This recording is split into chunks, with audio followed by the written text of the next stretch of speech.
Hello guys, ఇప్పటికే మనలో చాలా మంది సైన్స్ గొప్పదని కాదు పురాతన కాలం నాటి విజ్ఞానాన్ని తక్కువ చేసి మాట్లాడుతుంటారు. అయితే ఈ ఫోటో చెప్తుంది మన భారతదేశ పురాతన శాస్త్రజ్ఞుల తెలివితేటల గురించి.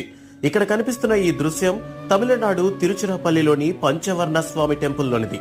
మన సైన్స్ ప్రకారం సైకిల్ ని కనుగొని 200 సంవత్సరాలు మాత్రమే అవుతోంది.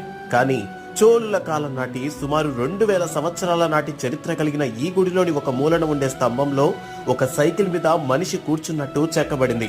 ఇది సరిపోదా, మన విజ్ఞానాన్ని దొంగలించి వారు కనిపెట్టినవిగా బుక్స్ లో రాసుకొని కొన్ని సంవత్సరాలుగా అదే నిజమని నమ్మిస్తున్నారు అని చెప్పడానికి. ఇప్పటికైనా మేల్కుందాం. మన చరిత్ర పుస్తకాల్లో ఉంటే కాల్ చేస్తారని అందుకే తెలివిగా గుడిలో చెక్కి భద్రంగా ఉంచారు. జ్ఞానం కోసం బడికే కాదు, అప్పుడప్పుడు గుడికి వెళ్ళండి. ఇలాంటి ఎన్నో నిజాలు తెలుస్తాయి. ఇన్ఫర్మేషన్ నచ్చితే ఫాలో అవ్వండి.